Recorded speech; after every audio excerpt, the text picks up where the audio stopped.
Selamat sore para siswa sekalian. Hari ini adalah pertemuan kita yang ke-13. Minggu lalu kita mengenal bagaimana awal mula terjadinya kitab suci. Kemudian dilanjutkan dengan berapa jumlah kitab suci yang diakui oleh gereja Protestan dan berapa jumlah yang diakui oleh gereja Katolik. Kita sudah melihat pembagian kitab suci Perjanjian Lama, itu baik ada kitab-kitab Pentateuk, yang kedua ada kitab yang digolongkan dalam kitab sejarah, kemudian kitab para nabi, dan ada kitab-kitab yang digolongkan kebijaksanaan. Hari ini kita melihat tema yang berikutnya tentang bagaimana penyusunan Perjanjian Lama, bagaimana proses awal. Itu kita akan melihat ada periode-periode yang melatar belakangi penyusunan kitab suci Perjanjian Lama. Ada periode sejarah. Oke, baik, kita lihat poin yang pertama. Seperti yang saya katakan minggu lalu bahwa Perjanjian Lama itu adalah sejarah atau kumpulan kisah pengalaman iman bangsa Israel. Itu kumpulan pengalaman iman bagaimana mereka merasakan Allah atau Yahweh sebagai Allah yang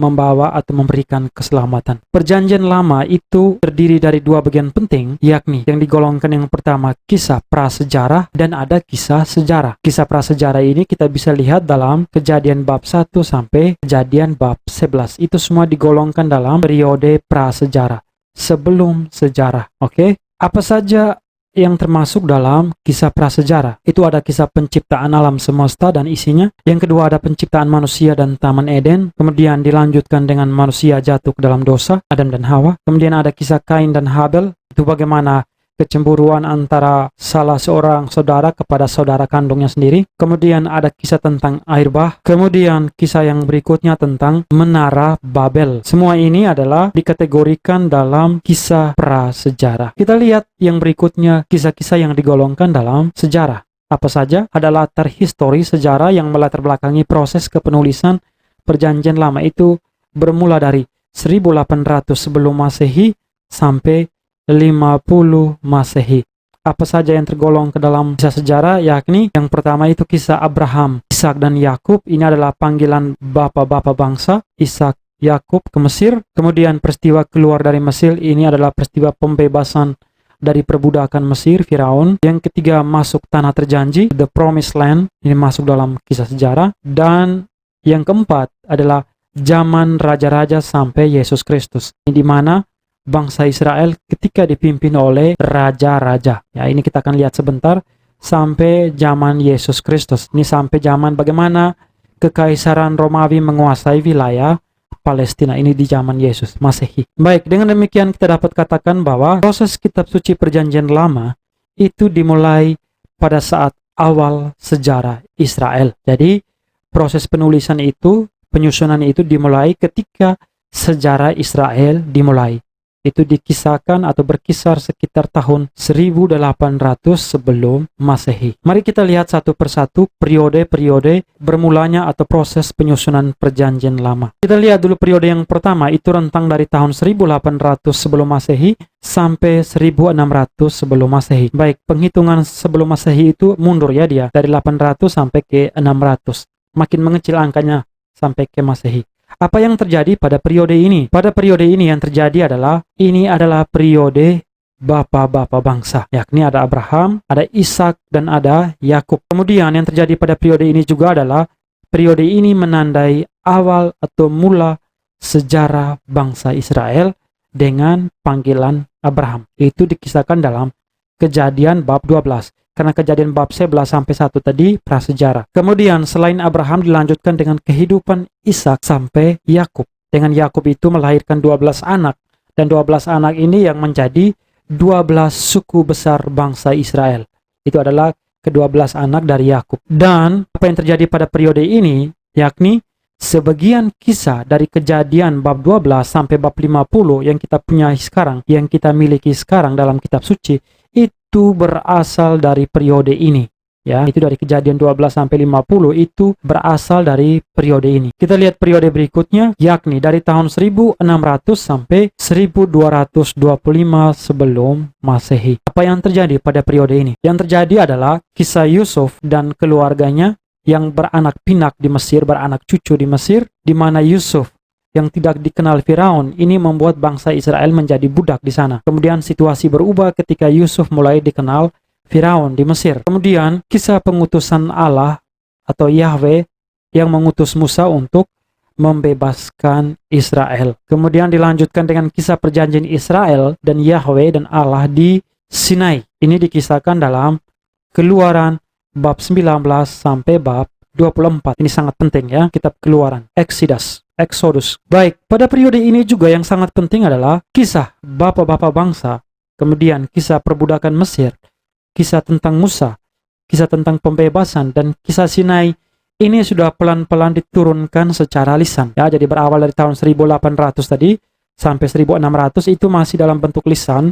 Kemudian dilanjutkan 1600 sampai 1225 sebelum Masehi itu diturunkan secara lisan dari ayah ke anak ke anak lagi, dari kakek sampai ke cucu. Ingat ya, yang kita lihat pada pertemuan-pertemuan sebelumnya itu pada mulanya berawal dari kisah-kisah yang dikisahkan secara lisan, kemudian diturunkan turun-temurun secara lisan, yang akhirnya sampai sekarang menjadi sebuah buku. Pada periode ini yang penting juga adalah 10 perintah Allah mulai ditulis ya. Ini kita lihat kisahnya pada kitab Keluaran bab 20 ayat 13 sampai 15. Next, kita lihat periode berikutnya, itu dari periode 1225 sampai 1030 sebelum Masehi. Apa yang terjadi pada periode ini? Yang terjadi adalah ini terjadi perebutan tanah Kanaan dan juga dimulainya zaman hakim-hakim. Bayangkan saja Israel baru pulang dari Mesir, kemudian mengklaim bahwa tanah terjanji adalah milik mereka, dan terjadilah perebutan dengan bangsa-bangsa yang sudah ada sebelumnya di sana. Ada orang Kanaan dengan orang Filistin. Kemudian pada periode ini juga Israel berangkat dari Sinai, dan juga lamanya perjalanan mereka 40 tahun di gurun, kemudian Musa wafat. Kemudian pada periode ini juga yang menarik yang terjadi adalah bangsa Israel memasuki tanah terjanji di bawah kepemimpinan Yosua. Kemudian terjadilah perang karena perebutan tanah itu melawan penduduk Kanaan dan orang Filistin. Kemudian pada periode ini juga yang terjadi adalah Yosua meninggal. Kemudian muncullah para hakim yang memimpin Israel. Pada periode ini yang menarik adalah sudah ada koleksi atau kumpulan cerita lisan dari 2 periode sebelumnya. Sorry, itu Pak John salah ketik, dari 2 periode sebelumnya, yakni koleksi cerita tentang bapak-bapak bangsa Abraham, Ishak, dan Yakub, juga koleksi cerita lisan tentang perebutan Kanaan dan perbuatan masyhur atau perbuatan terkenal dari para hakim. Oke, ini adalah yang terjadi pada 1225 sampai 1030 SM sebelum Masehi.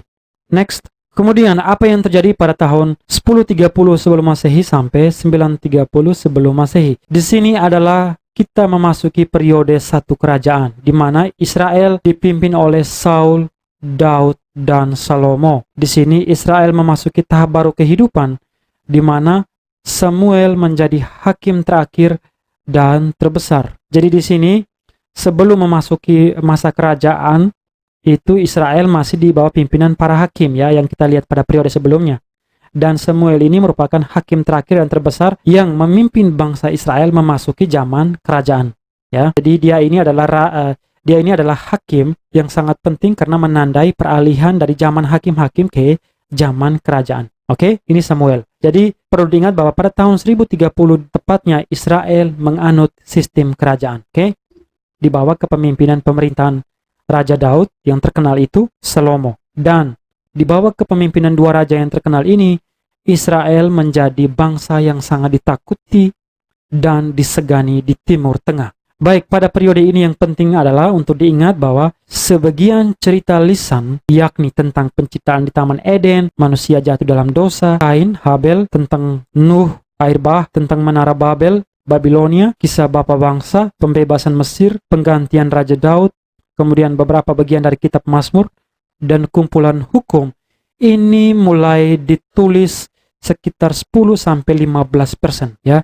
Jadi pada periode ini sudah mulai ditulis semua cerita lisan yang sebelumnya hanya dalam bentuk koleksi yang diturunkan dari kakek sampai cucu, yang sebelumnya cuma koleksi lisan, sekarang mulai pelan-pelan ditulis dalam bentuk tulisan. Ini terjadi pada periode ini. Oke, next. Dan pertemuan hari ini sampai di sini. Ada penugasan, saya meminta satu pertanyaan, dan no Google, tidak boleh mengambil pendapat orang dari Google.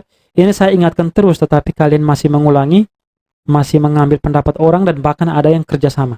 Itu Pak John tahu, kalian saling bekerjasama. Copy satu sama lainnya, itu nilainya akan dikurangi. Dan tugasnya itu dikerjakan satu paragraf 10 baris, paling lambat dikumpulkan jam 8 malam sebentar. Pertanyaan tugas adalah, dengan melihat periode sejarah bangsa Israel di atas, saya meminta kalian untuk memberikan pendapat pribadi tentang proses penyusunan perjanjian lama tersebut. Jadi saya meminta kalian, bagaimana pendapat kalian dengan melihat ada latar atau faktor sejarah Israel tersebut sehingga terjadinya kepenulisan perjanjian lama. Bagaimana menurut kalian?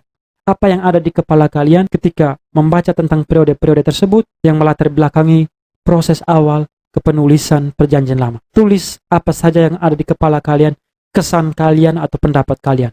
Itu satu paragraf 10 baris. Sampai jumpa pada pertemuan kita yang berikutnya. Sekian dan terima kasih.